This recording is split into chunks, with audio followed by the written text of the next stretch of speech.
Oh no, I guess just close it. Okay.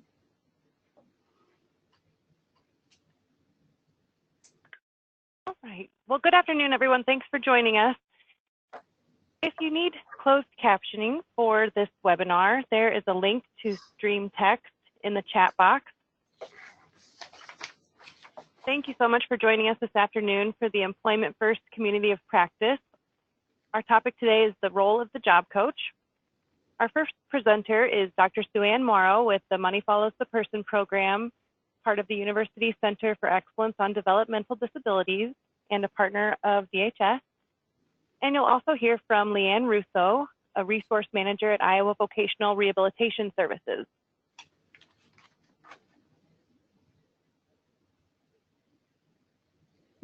You want us to go now? Yep, go ahead.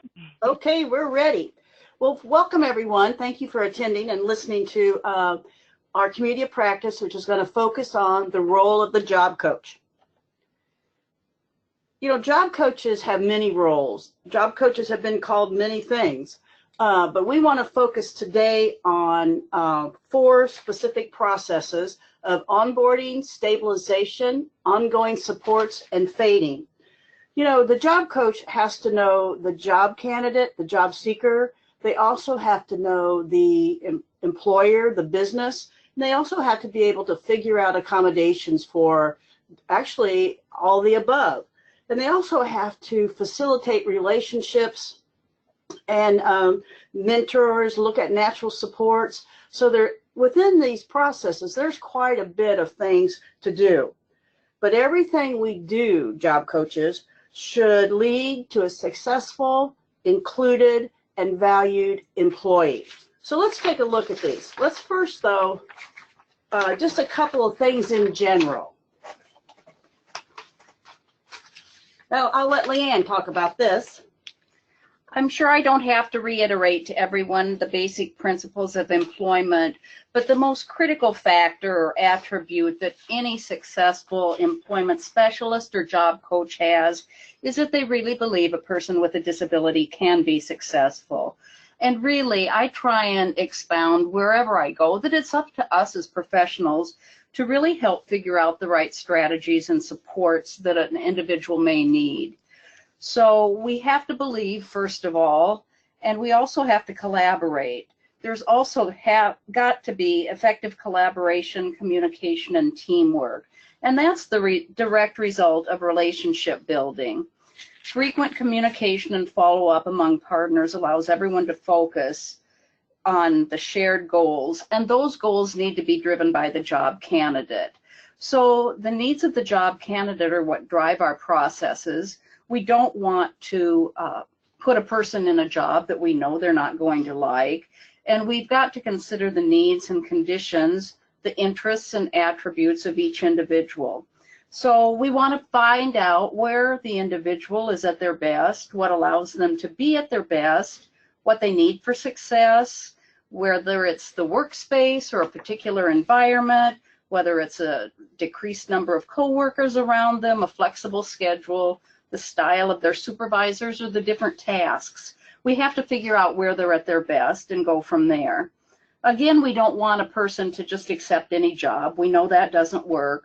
And our job is to help them figure out what they want to do, what they can do, and identify their contributions to an employer. All employment services should provide good information about a person's abilities and complement their interests. So once we know what a person's conditions for employment may be, our job is to figure out where their unique skills and talents are going to be valued. So we do that, and once a job is found and agreed upon. And I know a lot of you have heard me say this always before. You always want to start with what's there. What's the typical way a person is introduced? What's the typical way a job is done? What's the typical way people communicate and get around? Because the problem is you only want to add in, whether it be accommodations or training or any other kind of add-on, if you will. You only want to add in what's necessary to be successful. Remember, we talk about least intrusive, which means something that's not going to draw attention to people, to you, job coach, most appropriate. So it's got to be both those criteria. It's a balancing act. So you want to put in just enough what's going to be helpful and successful. Because remember, typically, whatever you put in, you have to take out. You know, if you add in too much, then that increases the probability of the job candidate, the new hire, the supported employee, becoming dependent upon you. And that'll make fading a lot harder. I think we all know that. But if you provide too little, the supported employment won't be successful. But on the other hand, you don't have to worry about fading in that case because he's probably going to be let go. So again, the first thing you want to think about is what's there, and that means you have to know what's there. You have to know the employer, the climate, the culture, and you have to know the job seeker, the candidate, the new employee. Let me back up just a little bit here, because some of this that we're going to talk about, it's all based on how the job was set up. Like Leanne was saying, we know where the person's going to be at their best, and so we try to find where those skills and tasks and attributes will be valued. But a lot of times the job coach, if we look at the name job coach as traditionally used, is the one that's doing the on-the-job training, on-the-job facilitation. They may or may not have been involved in the development of the job.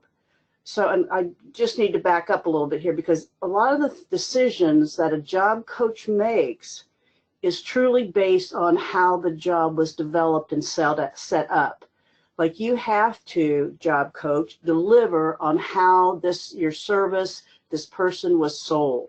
What did that developer say would happen? What were the expectations that job developer set out? Now, if that was you and you were part of that, that's great. You know, now, and we're beginning to see this more often, guys, and I just realized this. When I was doing direct service, my job coaches did everything. They did development, and they did the initial training, and they also did ongoing support. But keep in mind how I had a very small agency, and so we could do that. I know a lot of times that doesn't work out. It kind of becomes a bottleneck, if you will. But what we're seeing, not only with the individual placement and support model, but also the new fidelity scale that came out for customized employment, they recommend one person do the whole thing, follow that person all the way. And one time I was talking to an employer, just one, and they said they would appreciate that also. So it's just something to think about, and I wanted to throw that in before we got too far into our presentation. So, and even some of the earlier literature I read, I mean, back in maybe 10 years ago, they were talking about one person doing it all. Now, the problem with that is it requires different skills. A job developer typically has different skills than a coach. So there's all kinds of things that make that complex in there. But I wanted to get that out before we moved on. That depending on where you are in the process and how much input you had into it is going to dictate some of the things that you can do. Okay, so that's enough about natural supports and more. So Leanne will talk about it even more.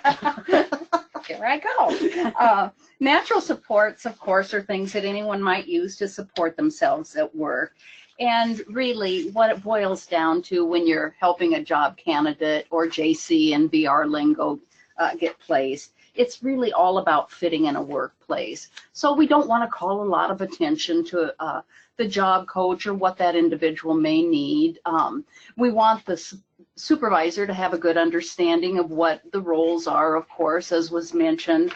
But going forward, we want to make sure that we know how to use the people, technology, and things that are in every workplace. The people that we can use would be coworkers, supervisors, or others in the workplace, people to have lunch with or check in with a job candidate, the supervisor, or anybody like that. To the extent possible, it's always better to use coworkers as your first choice to provide assistance and training to a person with a disability. The technology that's available in a workplace could be set up specific for a job candidate, or it could be low tech or high tech, you know, raising a desk, different lighting, having a list, a picture board, a tablet, or different phone system. It's really the work environment that's available or maybe set up for a job candidate. Things would be outside of the work that support a job candidate at work, and that's things like people who are part of their housing or residential support staff that help them arrive at work on time or centered and comfortable and ready to work, or a mentor that helps them reflect, or a counselor who helps them decide if a work site is going well for them or what they might need to help it work out better. So there are also natural cues in every workplace, and that's really what's in the work site that tells folks what to do. And these would include like signs or lights or elevators with the voice, we're going up, things like that. The natural cues can represent a feature of the workplace or job task that signals what an individual should do next. So they can be seen or heard, touched or smelled. The job coaches should observe the workplace and talk with the supervisor to identify the cues. And tasks should be analyzed for the natural cues that may be available to the person with a disability from day one. So the first thing that I'd encourage job coaches to do would be to plan for natural supports, and that's a requirement for any individual within the VR system for whom we're writing a plan for supported employment. A plan for natural supports also has to be developed. When a job coach is providing the training and support, like SueAnn said, the least amount of assistance necessary for the worker to learn the job is what should be provided. The decision to add training and support would be based on data that the job coach collects on the person's work performance. So it really is a balancing act. You don't want to provide too much support and create a dependence that's going to impede fading, but you want to make sure that you provide enough support and training for a person to learn their job. The second thing that a job coach should keep in mind is to implement the workplace supports that are available, and that would be the strategies that are going to alleviate or lessen the effects of a specific workplace challenge or behavior. What's going to help a person be more confident, feel more confident and more comfortable in their role. The third thing is to provide the ongoing supports, and the coach should be developing a plan to fade in that regard. The natural support should always be part of the plan, so the typical processes of the workplace are available to the job candidate. And the fourth thing that a job coach does is to review the job candidate's performance. Again, this starts on day one, and it should be used with data that evaluates the need for instruction and assesses the person's level of independence. So you collect data on an ongoing basis, and the data that you collect should include a training objective, how you're going to collect the data, any prompting procedures you want to employ, reinforcement, the natural cues, natural supports, and compensatory strategies that that job candidate may use. The strategies that can be considered would be self-monitoring or picture cues, a particular type of reinforcement that the job candidate buys into, pre-taped instructions, timers, feedback, check-ins, visual or auditory cues, etc. Again, the employment specialist or job coach should use the least intrusive prompts and pay attention to the strategies that are already in place at work. So Sam's going to talk about a couple other strategies with regard to a couple different business sites. I've given this example a lot. One time my husband and I, Lon, were at Bob Evans' restaurant. I think we were in Indiana. And Lon had tea to drink, and I had decaf coffee. And so they had, a coffee pourer, a beverage person that kept coming around and making sure you had, plenty. And I could figure out how she knew Lon had tea. I mean, goodness, he had the tea bag and the little pitcher of water. But how did she know I had decaf as opposed to regular? Well, it took me a while. Finally, I asked, because my cup had a green ring around the edge of it. that told her it was decaf. I'm sure you guys have also seen sometimes there'll be a doily under a cup. Sometimes it'll be a different color cup. But see, when you're teaching, that's what you teach people to pay attention to. Those cues within the task that tell the person, any person, what to do. So that's why we had to point those out and highlight those to the supported employee. A more recent example, and don't everybody turn your nose up, I love Chick-fil-A, the little grilled nuggets. Well, I don't know if you don't have to put this in the chat box unless, Paige, you see a lot of people that also like Chick-fil-A. Go ahead and tell us. When you order, they give you your drink at the counter, and they also give you this container. It almost looks like another cup, but it's plastic, and they're all different colors, and they have pictures on them. And I don't think anybody really notices that, except I was just at Chick-fil-A the other day, and this couple sitting next to me, I really wasn't eavesdropping, but I was kind of listening. They said, how do they know what we have? Because, you know, they give you your drink in this little container with your receipt stuck in it, and sometimes your dipping sauce, and then you go sit down and they come find you. The guy and the lady said, how do they know that we're here? How do they know where we're at, what to bring? And the guy said, well, I think they just keep watching you. Well, I have to tell you, at this Chick-fil-A, there were probably 100 people in there. I don't know where they came from, but you couldn't see 2 people in front of you. But, so again, I ask, the way they know where to bring the food is by that container. If you ask to look at the receipt that you do not get, it'll have what you ordered, and then it'll also have like yellow with chocolate chip cookies or blue with a glass of lemonade. And that will be the container, that color, and whatever pictures on it. Now, see, if you were going to help someone be effective at delivering the meals at Chick-fil-A, you would have to tell them that's what they should be paying attention to. You wouldn't want them to try to keep their eyes on everybody or try to remember, because it's not even the people who take the order that deliver it. So that's what we're talking about when we talk about natural cues. Help people pay attention to those. It's what either was in the task or, like Leanne was saying, in the environment that tells everybody what to do. So that's just a little elaboration on natural cues, because they're so important, guys. And I think sometimes we forget to use them. You know, teaching somebody to cross the street using a stoplight, you know, walk, don't walk.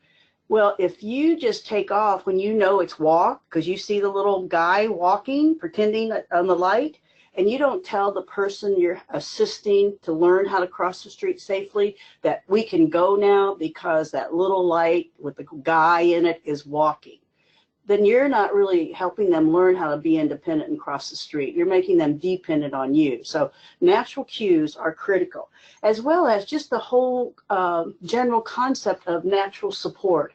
Looking at what, just like Leanne said, looking at what's there and then using that. So you don't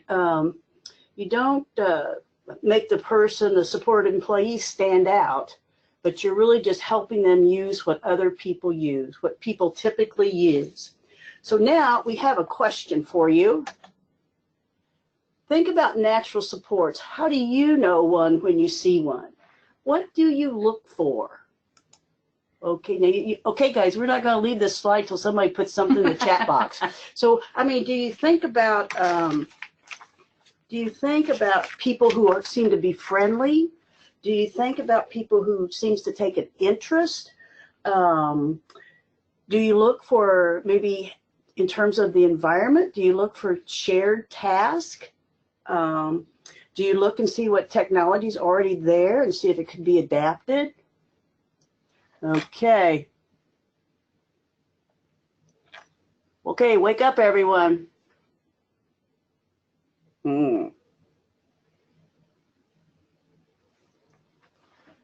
I like silence. I've been watching the documentary of Mr. Rogers, and he likes silence also. Does no one has a way how they look at natural supports? You know, I'll give you an example of a shared task. When I was doing work in Missouri, there was a large hotel down in Kansas City that we would do a lot of training in, and we'd use it for some examples. Well, they had this huge sheet drying and folding machine, and it took 2 people to feed this the machine in, or the sheet into the machine. So that would take a lot of shared. That's an example of a shared task. So that you know, that would be one way to begin to help people be included, by using the shared task. Another piece of that laundry was there would be like 4 people standing around a table measuring. So, or measuring, I'm sorry, be around the table folding. So again, it was pretty easy time to just have conversation, to visit with people. Paige, is there nothing there? Paige, are you there? Yep, I'm here. I look for someone who knows their way around, who can show me what to pay attention to. Excellent. That's right. Yes. Someone who's positive and approachable. I'm sorry, Paige, I interrupted you. What? Someone who's positive and approachable. Okay. Another person said consistency, someone who's there most often working the same shift and can provide support. Oh, that's really good idea. Yeah, pay attention to who's there most of the time. Yeah, good idea. Someone they can connect with, reliable and helpful, someone who's taken an interest. Good. Right. And that's how you can begin to identify. Now you have to kind of confirm that, right? But that's how you can begin to identify a potential coworker, in that case, or a supervisor who might be able to help. Okay, thank you. We can move on now. But don't go to sleep, because we're going to do another one. Uh-oh. I might have touched something, guys. Okay. Oh, I think, I know, we got to click here. There we go. Now, the other thing that you always have to think about is it needs to be planful. You know, job coaches have a tough job, and so a lot of times we just kind of think we can go in and wing it. But I tell you, we won't be very successful if that's our operation pattern. So we really need to be planful. Now, here's some things that I thought could be important as we begin to plan. For example, schedule. Does it fit the person's lifestyle? For example, we worked with a lady who went bowling every Tuesday night. Well, sometimes she'd have to work on Tuesday night, and that was almost a deal breaker. She finally got on with another league, and so but she certainly let us know that she was not very happy, and we should have paid attention to that prior to. We should have been more planful for her. Family support. You got to think about that. 2 examples come to mind.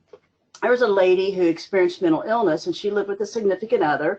Well, she got a job that she needed to be there at 8 o'clock. Well, he didn't work, and so he would still be in bed when she left. Of course, he wanted to party at night. Well, that job didn't last very long because the person, the significant other, really was not supportive of her working. So that we should have understood that. And we worked with, back then they called them group homes. I don't know, because keep in mind I did a lot of my work in Missouri. We helped this lady find a job in a nursing home in the laundry, and she had to be at work at 5 o'clock in the morning. Now that's early for anybody. Of course, coach, so did you for a while, right? But anyway, she never cashed her paycheck. We took that as far as we could take. Well, we didn't go to the governor's office, but we took that up the mental health system as far as we could go. And so she quit. Would you get up at 5 o'clock every morning if you never saw any of your money? Well, probably not. Transportation probably needs to be considered. Can they get there? Social events. If you have a person that really likes to be active and involved, is this a workplace? Is this a job that will allow that is active, or do they have a lot of after work kind of things? I know we had a integrated softball team and an integrated bowling team. And so people wanted to be on those, or at least they said they did. And then reinforcement. What gets this person to want to work? We could look at real schedules of reinforcement, or we can just say what's important to them to want to work.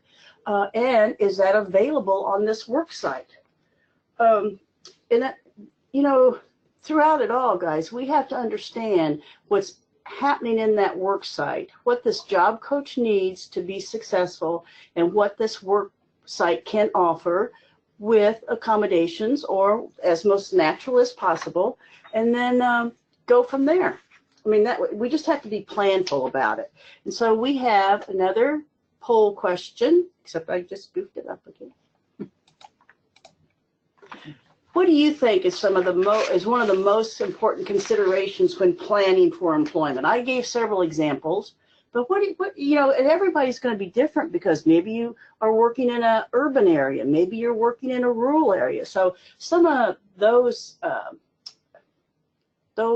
conditions have an impact on what you do when you plan to help a person plan for employment to make sure it will be successful. Because remember, we want the person to be a successful, included, and valued employee of that workforce. Okay, so chat in the chat box. Let us hear what you think. You guys gave good natural support ones, so hopefully this will be too.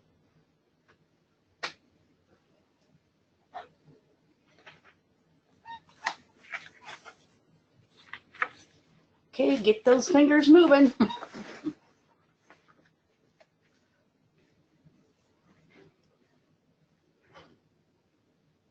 You see any page?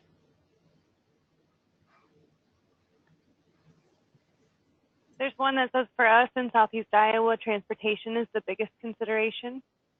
Yes, and I can understand that, being from Southeast Iowa, yes.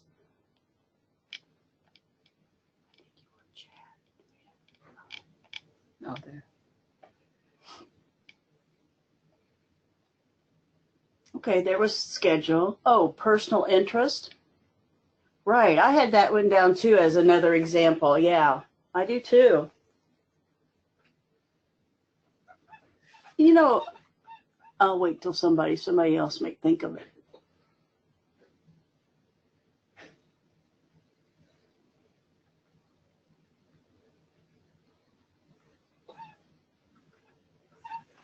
One of the things that, likes the kind, what do they enjoy doing, right? Why are they working? Excellent. Because, and I also put it, who wants this person to work?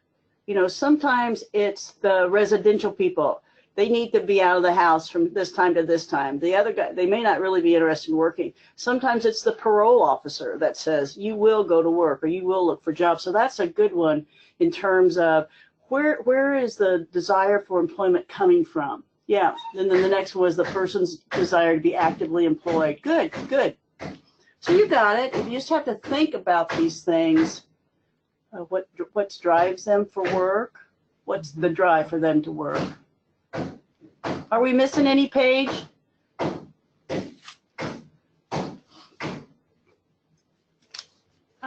It says the transportation and benefits planning, what schedule they can work. Oh, excellent. Why are they working? Good, good. Okay. So those are some kind of the beginning things that we need to think about. So let's go on to some of the processes that we said we were going to talk about. Onboarding. And you know, this is kind of a new word for me. I mean, I've read it and all that, but to really think about it a little bit more deeply. It's really a term businesses use to talk about the strategy or the process they use to welcome new hires.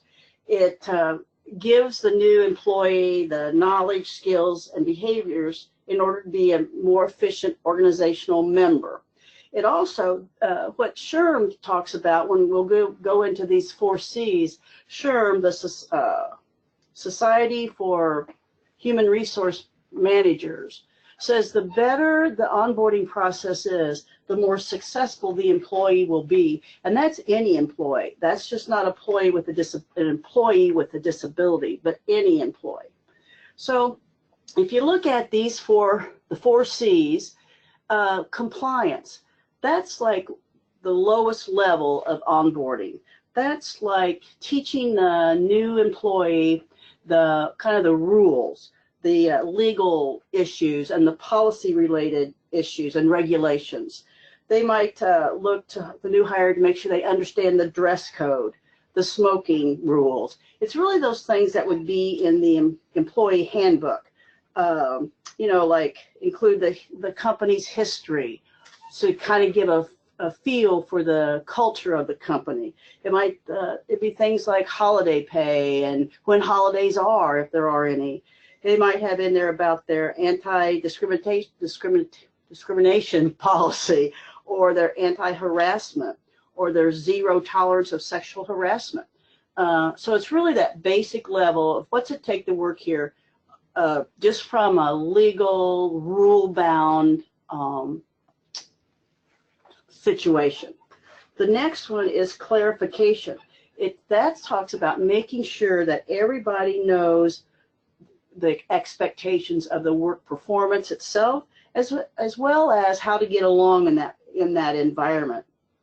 And I believe this is probably really critical for supported employees and job coaches in general, making sure that the employer and coworkers understand the job coach role and how you relate to the supported employee. And see, again, this is one of those places where, depending on how the job was set up, will dictate what you can do. I mean, if that employer was told, we'll come in and do all the training, then job coach, that's probably what you're going to have to do, unless you can somehow renegotiate that, because that was set up as an employer expectation. So it's really important how your job is developed and what words are used when setting those up. So the clarification, just make sure everybody's on the same page. And, you know, these are, like I said, these are for all employees, not just for supported employees, but probably more critical for supported employees. The culture, provides the employees with a sense of the organizational norms, both formal and informal. What we probably need to do as a job coach supporting the supported employee is confirm what we think we know and understand. What were we told, or what did we find out if we were involved in the job development process? It's like, who's really in charge there? You know, maybe the supervisor isn't really the one that's calling all the shots. What are some of the unwritten rules? Now, this will have to take some observation, like you don't ask for things from the supervisor on Friday. Where is it appropriate to hang your coat? I mean, just some of these little things that can make a difference. I know I've probably told this story some, but it's such a good example of some unwritten rules. Some of you may already know it. Don't put it in the chat box if you do. There was a business, and the secretary that sat outside the exec's office had I just called it a troll doll. I don't know what else to call it. The kind you used to get at the carnival, and they had the hair that you could puff up, stick straight up. Well, this was told to me as a true story. If that troll doll's hair was sticking straight up, do not go in there. Do not ask. But if it was down, then everything was okay. Everything was cool. But when the troll doll's hair was up, you probably ought to stay away from the office. And so it's those kind of things that we need to help people pay attention to. And then the connection, that's just making sure people are connected to the people who they need to be. And see, this could be interesting, especially say it was the boss that hired the supported employee, and the supervisor might not have been involved. So you need to make sure that you connect the supported employee to the right people. This is also goes along to, we need to find out how typical employees are introduced. And then we want to use that same process. So that kind of ties into natural supports also. But we want to make sure that how we introduce the new hire, the support employee, makes sense. It's not so intrusive. So to me, I really like these 4 C's, because I think instead of thinking about, well, maybe I should go do this, if we look at these in kind of broad terms, to me, they're nice reminders of what we need to do. Now, some of the strategies that I've seen people use or heard of people use, well, number one, like I just said, it begins in job development. Some agencies have like almost an informal meeting to talk about, and again, we're assuming that all the confidentiality and the person's disclosed, and we've got all those kind of bases covered, but to talk to people who need to know about issues this person might have and what some potential things to do about them. For example, if you have a person who has a seizure, probably someone would want to be, probably someone would want to be aware of what to do. Just like a person who might be diabetic might be taking lots of drinks of water or going to the water fountain. People need to know. Again, it's on an as-needed basis. Maybe a person is deaf. And so we'd have to help people understand how to work with that or what to do in the case of an alarm that was by sound only. So I think we've covered it all when we talk about make sure everybody understands the roles of the different people, whether it be the supervisor, the co-workers, the support employee, or the job coach. I hope we've surely gone past this 2 workers for the price of 1, that the job coach would actually be doing the work rather than the supported employee. Hopefully we've gone past that. Okay, if there's questions, you can put them in the chat box and we can come back. The third process, or the second process I think we want to talk about, the second phase, is stabilization. And I know with VR, and Leanne will talk about this, that's a moment in time, but I like to look at it as meaning several different processes, several different steps that go into making the person successful. Again, it's a balancing act, and some of the decisions you have to make about initial training. Are you going to facilitate training? We want to revisit revisit the culture, and then confirm the natural supports. The way I like to look at it, it might be just a little different, is that we have to look at the way the task or the job is done. Do we need to do something different for the person to be successful? Can they do it the same way? For example, years ago, it wasn't my, I did not support this person in their job, but another agency did. He was a janitor, and he didn't always move that fast anyway, and so he made lots of trips back to the supply closet to get what he needed. Now, that's how the other janitors did it also, but they moved a little faster, so it really slowed him down. So what we did, or they did, was to get a cart so that he could put all his supplies that he needed on that cart, and that means he did not have to go back to the janitor's closet so much. So see, that we changed the way the job was done. Now, was it intrusive? Could be. No one else did it that way until, and this is true, what the job coach went back maybe a couple weeks later, and the cart was gone. Somebody else was using it. So see, it helped everybody. So it wasn't all, as it turned out, it wasn't that intrusive, but it's a good example of changing how the job is done. Then how is it taught? So that, if you read some of the literature, the means, how is the job done? The means of way the process is communicated to the supported employee.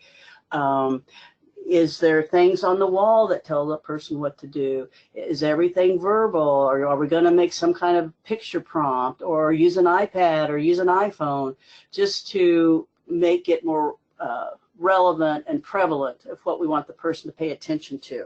And then the last is who's going to do it. So are you, coach, going to do it, or coworker going to do it?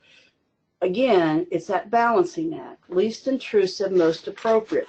If the coworker can do it, and you guys just gave some good strategies to identify those coworkers who might be willing and have the skills, then by all means, the job coach's job would then be to support the coworker. So let's see, but how you ultimately just get a person through stabilization and look at it as I see as a process, kind of will depend, not kind of, but will depend on how the job was developed. It'll also depend on what the expectations of the employer is for job performance. What's quality? How good's good? And then you know, this is it through any of these processes, you really do need data. Now, you don't want to be intrusively collecting data, but you need data, at least probe data, meaning you don't collect data every time they do the same task. Maybe you do collect data twice a week, but we really do need data. And you know what? I think if we're working with individuals with significant disabilities and we explain well what we're doing, say we develop a task analysis because we say we want the person to do it efficiently and effectively, and for him to learn that, then this is going to be the best way. I don't think an employer is going to have trouble with that. As a matter of fact, historically, people like task analysis that employment services develop because they're successful and they work for everybody. They keep everybody more consistent. So if you look at stabilization as a process, but it also is a point in time. Yeah, within the VR system, stabilization is what triggers the long-term support services taking over. Because VR is a short-term funder, we rely on partners to support the individual for long-term. But anyway, I want to go back a bit just to talk about how to make a person as independent as possible, because that should be everyone's goal.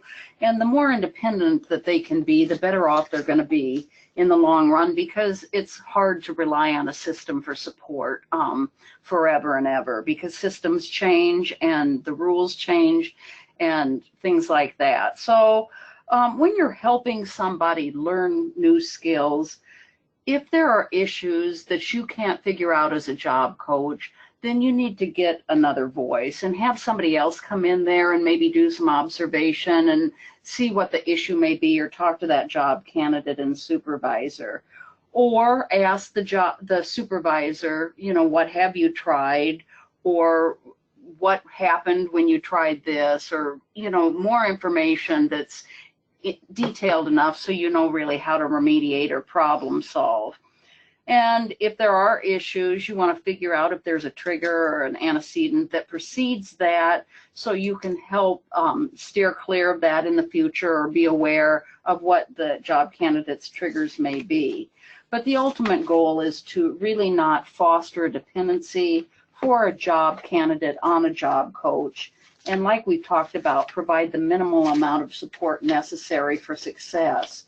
If issues do arise, we want to encourage the job candidate to think of a strategy to solve the problem. So we don't want to always swoop in there and solve it for them.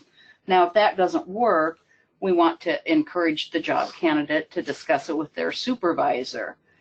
Although the job coach may work in the background to facilitate that type of communication, I think it's most important to remember only to intervene with the supervisor as the last resort.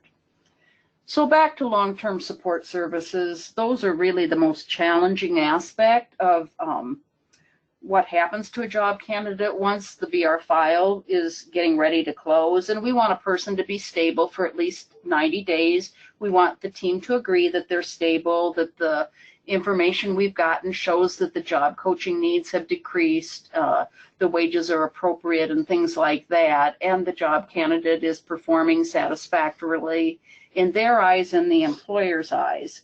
But we do have to ensure that long-term support services are in place within the VR system anytime we write a plan for supported employment services. So we want to make sure we collaborate and link to agencies that can provide those services. we have to work together really to figure out what the long-term supports are going to look like.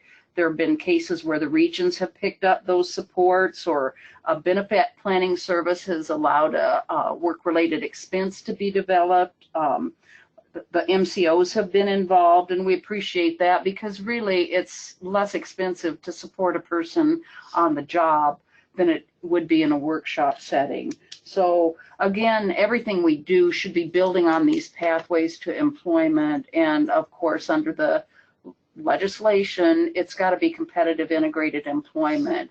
We want individuals we work with to be able to advance in the same manners as others do within their employment situation, and also be afforded the same opportunities and benefits. So that's the goal of everyone, but long-term supports are critical to accomplish that. I do have a question that came in. Okay. If I can jump in. Yes, please. Todd asked, how can you fade if the family and team don't want you to? So an example would be if the family and the team like the safety that a job coach provides, and they want them there all the time. What advice do you have for job coaches in that situation? A couple of things. Number one, I bet when that job was developed, they probably said the coach will be here as long as you want or as long as necessary. So you're kind of going to be going upstream here. But you know what I think I would do? I would begin to collect data, and maybe even data on me, job coach. Here's what I'm doing to help your son or daughter keep working and be successful.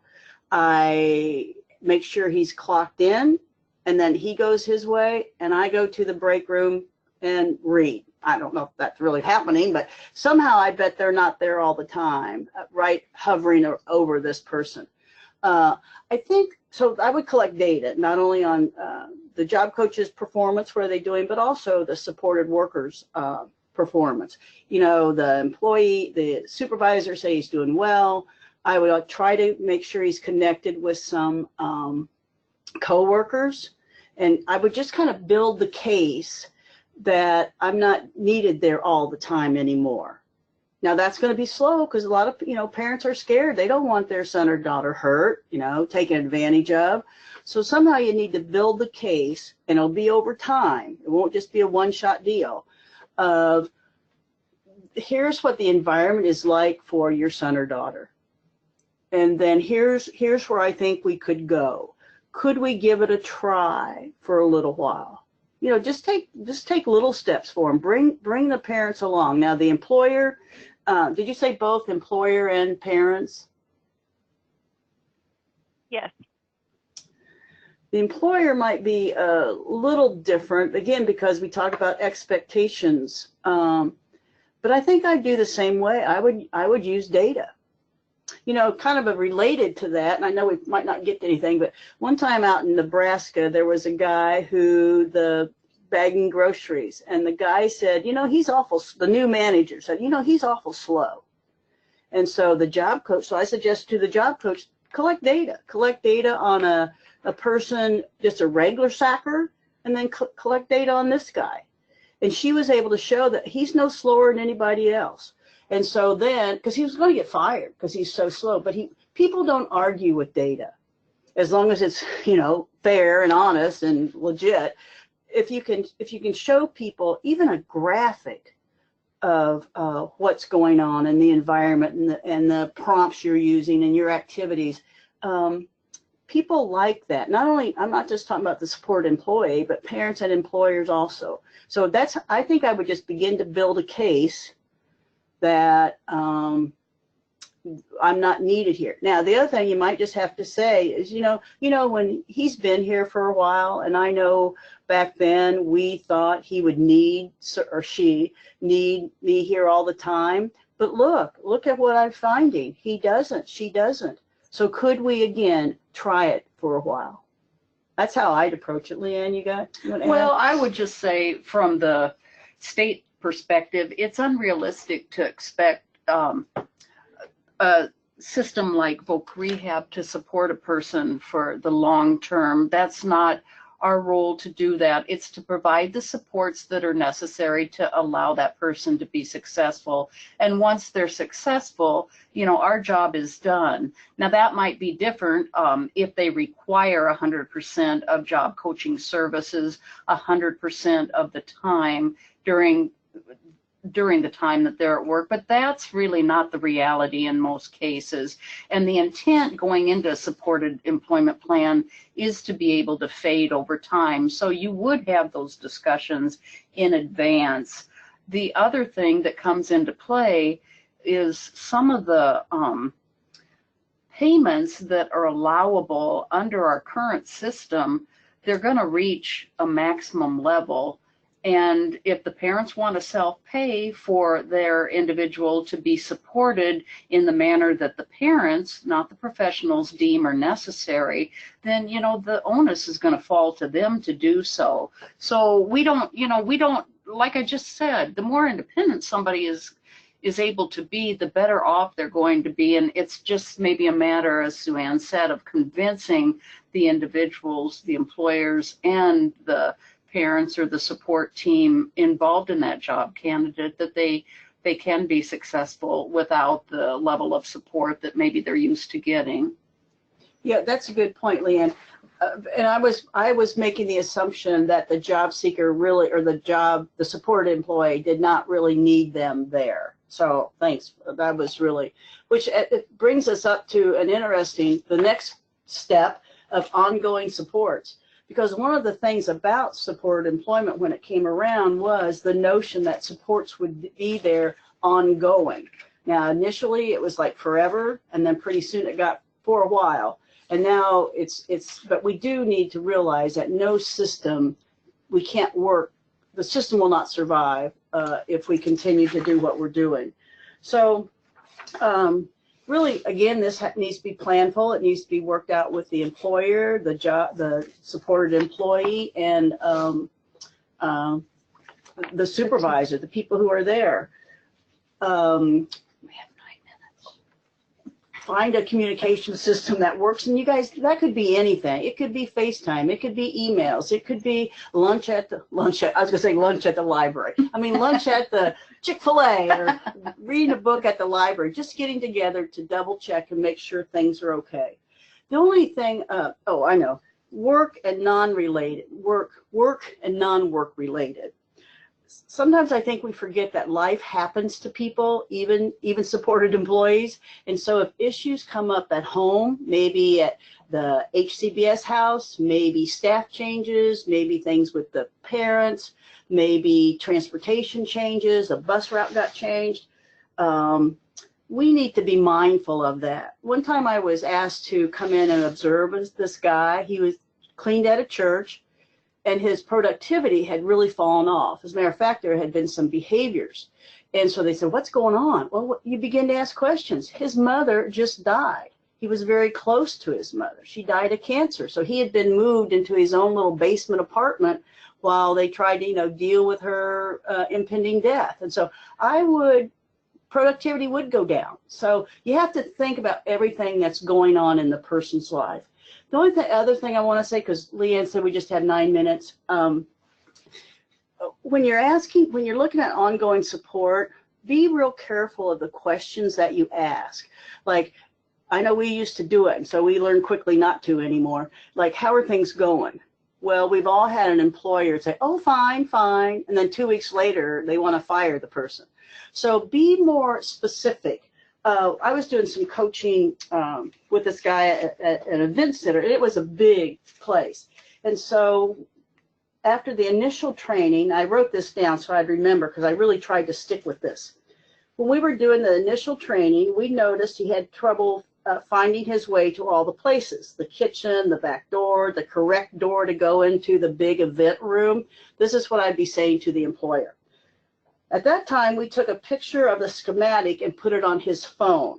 And that seemed to help, you thought. That you thought he had it down. Is that still the case? Now, see, I'm not bringing up an issue that the employer hasn't identified, but I'm being more specific than how are things going? Is he getting to where he belongs now? I'm kind of reiterating what we tried and if it's working. So in terms of ongoing supports, just be real careful how we word it and how we ask. And if he says, if the employer says, oh, you know, that really did work. He's getting around about like everybody else. That's good enough. Okay, don't say, well, you know, I saw him go in 3 different doors before he found the right one. So don't you bring up problems. Now, the danger of that, guys, of course, is that manager, that supervisor leaves, and the next one that comes in isn't as tolerant of kind of meandering around a little bit. But it's the employer, it's the supervisor's perception that's critical, not ours. So, okay. Then fading, just real quickly, I know we don't have much time. Fading is that you just leave the person hanging and then you run away. Fading, again, is planful. It's agreed upon. You know, it used to be people, the job coach just wouldn't show up. And the employer's calling, the employer wanting to know what's going on. It's planful. People are involved. Now, see, again, that tells us how something was set up. Because we don't want to burden the employer with, you know, here's my fading schedule, what do you think? Unless they want to be involved in that. But they do need to be kept informed of the process that you're using. Leanne had some good questions down that we should, you know, how is reach the maximum level of work performance? Is the employer okay with it? Have they reached the agreed upon hourly wage deal? Have the job coaching and other follow-along services, are they enough to keep him going? What's there, is that enough? You have to make those decisions and kind of ask yourself those questions to make sure that it is the time to fade. And of course, you should have data. This we just wanted to put in here because regardless of where you are in the process, as a job coach, you advocate, facilitate, and negotiate. You don't do for. You're not sitting there doing the work, but rather you help facilitate. I always thought that was an interesting word, so I looked it up. It says make easy, grease the wheel, open doors, run interference for, promote. Those are all words used to what facilitate can mean. And so that, I think that really we're supposed to make it easier for the supported employee to become successful, included, value, an employee of that workforce, of that work site. So wherever you're at in the stage, you still have these 3 roles that you'll always have. So Leanne, so we kind of talked about how it kind of can look, and then we also though wanted to bring it into implementation and how it happens in the Iowa VR system. Right. Within the system, we've got different statuses, of course, for different services. Job coaching is in status 18.6, along with customized employment. Those are the only services in status 18.6 or considered supported employment according to federal regulations. Job development is status 18.7. But back to job coaching, the goal, of course, is to foster the relationship between an employer and a job coach, job candidate. So that's the goal of the job coach. You foster that relationship, and you know what? If the employer buys into it, it's going to work. So the coaches should be able to increase communication between the employer and the job candidate and teach the employee the necessary communication skills. They also should be able to anticipate problems, be creative, demonstrate professional behavior, and use the plan for natural support. There are 3 forms associated with supported employment. The first is the SEPA form, which is the Supported Employment Placement Agreement, and that's a plan that needs to be in place for every voc rehab file. Remember, if it's not documented, it didn't happen within the VR system. The job development form is the monthly information that a CRP would provide to VR if we're contracting with them for job development services. So we don't require that form if the waiver or another entity is paying for job development services. We also require the natural support form, and that's a form that's on our website available to staff and partners, and that shows who's going to support that job candidate once the CRP has faded from the site, but the CRP would still be available as needed to the employee. That's part of the agreement. Anyway, it's a well thought out plan that's identified. The Supported Employment Job Coaching Monthly Report shows the list of dates that the CRP or provider is providing the job coaching services and what the results of those services are. So we want to know what strategies are being used to address whatever barriers or issues impede that person's success, what the natural supports have that are in place or being developed, and who's going to do what going forward. So once the job is stable, Folk Rehab moves that case to status 22. Once the job candidate transitions to extended services or long-term supports, we move it to status 26. But again, the job coaches remain involved in the work site. Okay. I think we have 35 seconds left. We just want to say thank you for listening. If you're still there, we appreciate it. And you know, if you have any questions, you all know. Well, I don't know who's all on this with there, but most of you probably know us, and you know where to find us. So just call or holler if you have a question or you need anything. Mm-hmm. It's okay. Leah, you good? Thank you. I'm good. Okay, Paige, back to you. The next Community of Practice call will be on September 17th, and the topic is discovery and customized employment. And I will send out the contact information for folks who had questions that didn't get answered within our time, and they can contact you directly. We'll also make sure that we share the PowerPoint slides. And I don't know if this means anything to anyone, but SueAnn's hair is sticking straight up like a troll doll's now. As it usually does. And don't forget about running for the APSE board. That's right. APSE board member nominations are being accepted through September 1st. Hmm.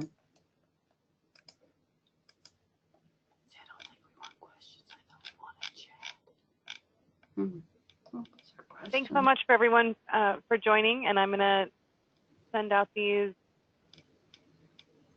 email addresses right now. Thank you guys very much.